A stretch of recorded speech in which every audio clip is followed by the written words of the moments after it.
À la une cette semaine, le roi Mohammed VI, président du comité Al-Quds, a donné ses hautes instructions pour déployer une opération humanitaire d'aide médicale destinée à Gaza. Cette aide est financée en grande partie sur ses deniers personnels et elle est composée de 40 tonnes de produits médicaux, incluant des dispositifs pour la prise en charge des brûlures, les urgences chirurgicales et traumatologiques, ainsi que des médicaments de première nécessité pour adultes et enfants. L'acheminement de cette aide a été fait par le même itinéraire terrestre utilisé lors de l'opération d'aide alimentaire au mois de Ramadan. Une fois arrivées, ces aides ont été immédiatement distribuées, notamment à l'hôpital El-Amal à Khan Younes, ce qui renforce le fonctionnement des hôpitaux encore opérationnels dans la bande de Gaza. La semaine a été aussi marquée par l'annonce des résultats du baccalauréat. Pour cette session de juin, le taux de réussite a atteint 67,8%, soit une augmentation de 8 points par rapport à l'année précédente. Et parmi les 493 000 candidats inscrits, 245 881 ont réussi leur examen, dont une majorité de filles. La participation a été remarquable cette année avec 362 848 candidats scolarisés, soit un taux de participation de 97,4%, en hausse par rapport aux 96,3%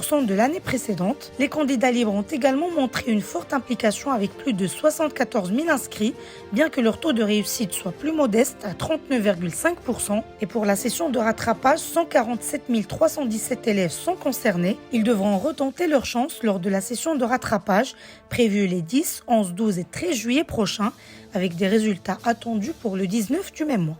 Passons à l'actualité économique. Banque El Maghribi a baissé son taux directeur de 25 points de base à 2,75%, marquant une inflexion dans sa politique monétaire pour la première fois en 2 ans. Cette réduction reflète les progrès dans la maîtrise de l'inflation et vise à soutenir une croissance économique encore fragile. L'abaissement du taux directeur intervient après une longue période de stabilité monétaire marquée par des taux d'intérêt constants. Ce mouvement s'aligne avec la baisse récente de l'inflation, désormais estimée à 1,5% pour l'année en cours. Il vise, selon le Wali de Banque El Maghribi, à faciliter le crédit et encourager l'investissement, essentiel pour consolider la reprise post-pandémique. Et pour finir, près de 94% des étudiants en médecine ont boycotté les examens de fin d'année, faute d'un compromis avec le gouvernement sur le nouveau système de formation. Malgré la reprise du dialogue avec le gouvernement Arnouch, le blocage persiste depuis 7 mois. Les étudiants mécontents de l'offre gouvernementale ont déserté les amphithéâtres des facultés de médecine, de pharmacie et de médecine dentaire, laissant envisager une année blanche. Ils exigent un accord formalisé par écrit pour garantir leur avenir académique et professionnel. Le gouvernement, quant à lui, considère que le dossier est clos après avoir défini les contours de la réforme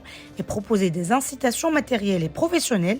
Mais le conflit persiste et menace de prolonger cette crise coûteuse. Plus d'informations sur lebrief.ma.